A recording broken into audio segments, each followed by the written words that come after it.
Mas Roy, silakan. Oke. Pada saat yang berbahagia. Baik. Sampai lagi kepada Assalamualaikum warahmatullahi wabarakatuh. Waalaikumsalam warahmatullahi wabarakatuh. Pertama-tama saya mohon maaf izin meskipun kemarin semalam saya sudah izin kepada Mas Rafli Harun, Mas Gafur Sangaji, Bu Aya dan juga Mbak Heriana, Mbak JJ, Bu Lisa dan juga kuasa hukum yang ada. Kalau Siap. Pak Yasena tadi ikut saya, ya. Saya terlambat ya mengikuti sidang ini karena seharusnya saya memang tidak pernah terlambat. Saya selalu ikut. Cuman ada persoalan yang sebenarnya itu persoalan nggak mau saya anggap terlalu receh persoalan itu. Tapi mau nggak mau saya tanggapi karena seperti kata Mas Rafli Harun tadi, ya orang yang membuat persoalan itu sudah kemudian melakukan tindakan yang luar biasa jahat, luar biasa melakukan fitnah, ya dan melakukan persangkaan palsu bahkan nanti banyak pasal yang dia langgar. Nah, tapi sebelumnya saya izin untuk kemudian sedikit alhamdulillahnya saya datang di ujung seperti tadi Mas Gafur sampaikan.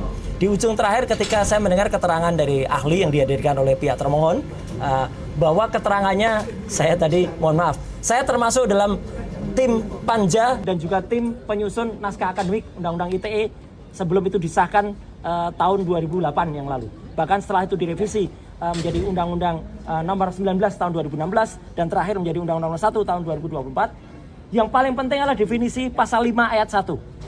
Dia tadi tidak bisa menerangkan dokumen elektronik itu apa. Padahal jelas banget di situ. Kalau ahli hukum harus bisa minimal membaca itu. Pasal 5 ayat 1 di Undang-Undang Elektronik, Informasi dan Transaksi ada apa?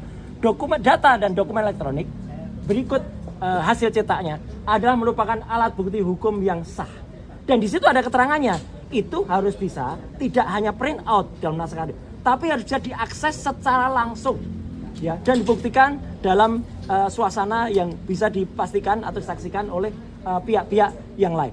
Itulah bukti kecerdasan dari Hakim Tunggal pra-peradilan kita kemarin ketika beliau mengakses dari komputer PNJS, Pengadilan Negeri Jakarta Selatan. Jadi pertanyaan kemarin itu sebenarnya sangat membantu kita, ya pertanyaan Hakim Tunggal itu. Itu diakses dari komputer apa? Itu membuktikan beliau menguji ya dokumen elektronik dan ternyata dokumen elektronik itu tidak bisa dijelaskan oleh ahli tadi. Ini kan fatal banget. Dia nggak mengerti definisi tentang data elektronik, dokumen elektronik. Padahal definisinya sangat clear, loud and clear itu. Jadi ya saya setuju dengan 100% dengan apa dikatakan oleh para kuasa hukum saya, termasuk Mbak Aya tadi dan juga Mbak Lisa meskipun tidak menyampaikan langsung. Tapi artinya apa? Apa yang mereka lakukan? Dan alhamdulillah saya nggak perlu mendengar kuliahnya ya, karena nggak ada gunanya. Kenapa saya perlu mendengar kuliahnya? Ya, ini poin penting. Mohon izin di kesempatan ini, saya akan memanfaatkan Mas Rafli untuk menjelaskan sesuatu yang sangat penting. Saya membawa map bertulisan Universitas Negeri Jakarta. Hari-hari ini, saya difitnah luar biasa. Saya difitnah dengan sangat kejam. Dikatakan Roy Suryo doktornya palsu. Gila itu. Itu benar-benar fitnah yang sangat luar biasa. Saya mengikuti pendidikan di UNJ dan clear. Ya, mulai dari masuk tahun 2016 memang saya masuk dan saya cuti dulu karena saya waktu itu makanya saya pernah berkata kan, saya kemudian harus izin dari partai karena saya ingin menyelesaikan. Dan saya baru aktif lagi memang ketika tahun 2020 dan alhamdulillah 2024 saya selesai. Ya. Dan saya mengikuti semua dari perkuliahan, kemudian juga ada seminar-seminar, ada kemudian yudisium, kemudian juga sebelum yudisium saya ikuti ujian tertutup, sebelum ujian tertutup ada seminar hasil, sebelumnya ada seminar proposal, seminar hasil, kemudian ujian terbuka dan wisuda. Itu semua ada. Pada saatnya saya akan tunjukkan semua bukti foto-fotonya. Saya mengikuti ujian akhir atau ujian terbuka itu pada tanggal 23 Januari tahun 2026. Dan ada saksi yang hadir di sini yaitu Bu Eliana. Beliau hadir langsung pada saat ujian terbuka. Kemudian saya mengikuti wisuda ya, itu pada awal Maret tahun 2024 di SICC, Sentul International Convention Center. Semua ada foto-fotonya. Dan pada saatnya akan saya jelaskan, tentu tidak sekarang. Dan yang paling penting hari ini ya, saya ingin buktikan. Saya tadi alhamdulillah saya ketemu dengan beberapa profesor ya, saya sebutkan namanya ya, Profesor Agung, Profesor Usep, Profesor Ari Sabtono, dan Profesor Ari Sabtono itu adalah sebelumnya saya ketemu Profesor Umi, dan Profesor Ari Sabtono itu adalah wakil rektor di Universitas Gadjah Mada, dan semua mengatakan apa yang saya ikuti, ijazah saya adalah sah, tidak ada masalah. Dan beliau mengatakan peraturan yang ada pada peraturan akademik dan peraturan rektor memang disebut bagi yang terkena kasus pidana dan berkekuatan hukum tetap akan diminta untuk DO atau drop out. Itu yang digoreng para termul yang jahat itu. Dia tidak membaca bahwa ada pasal sebelumnya yang mengatakan itu berlaku untuk tindak pidana luar biasa. Misalnya terorisme, kemudian korupsi, kemudian akademik dan pelanggaran HAM. Jadi kalau ada orang kemudian melakukan plagiarisme, melakukan pencontekan, itu yang dipidana. Jadi tadi secara clear pihak resmi dari Universitas Negeri Jakarta menyatakan ijazah saya doktor adalah sah, dan sebagai buktinya akan saya tunjukkan. Jadi selama ini, nah nggak apa-apa, pelan-pelan dulu, jangan cepat-cepat. Selama ini saya selalu menunjukkan ijazah S1. UGM ini asli, ini kopinya, dan itu ada legalisasinya. Kemudian ada ijazah S2, MKes, UGM asli juga ini.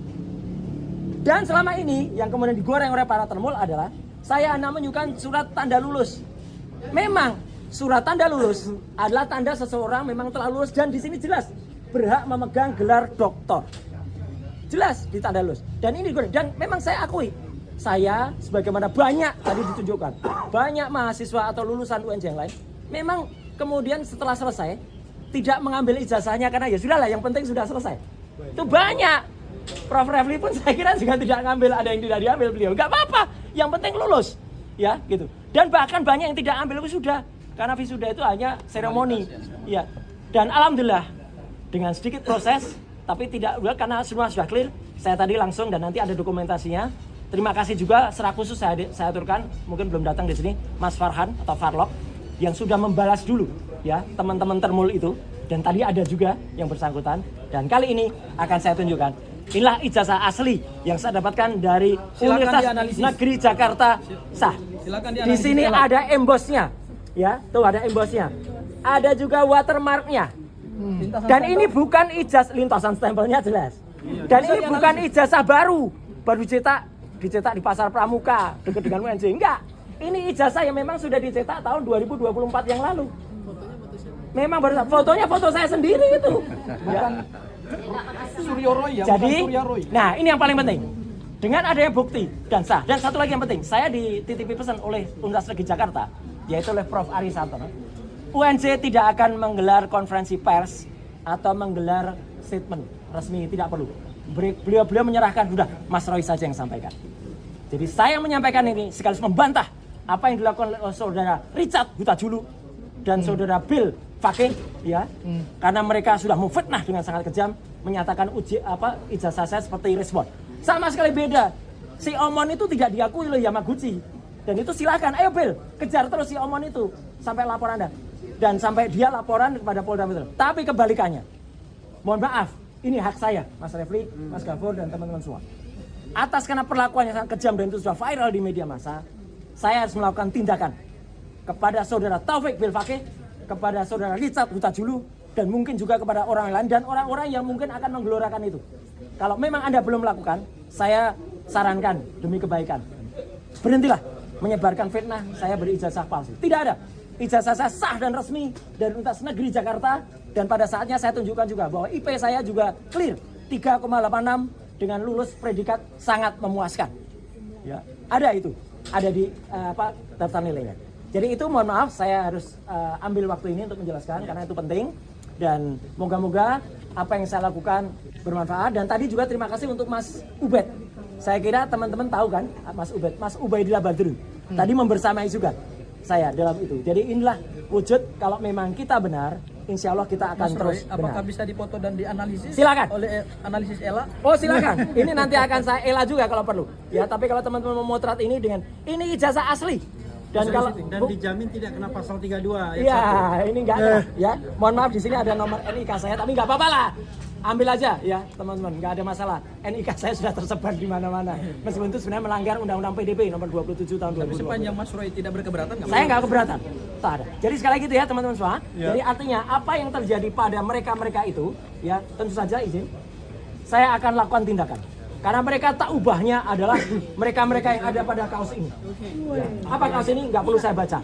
Mereka ibaratkan yang teriak-teriak itu, ya, itu adalah Taufik Bill Fakih, kemudian Richard Huta-Julu dan kawan-kawan. Mereka Mana tuh Mas Roy? Eng eng eng. Ke kiri ke Mas. Sebelah kanan. Eng eng eng. Agak kurang Mas. KB ya. KB-nya kurang, Mas. KB. Nah, itu ya. Jelas ya.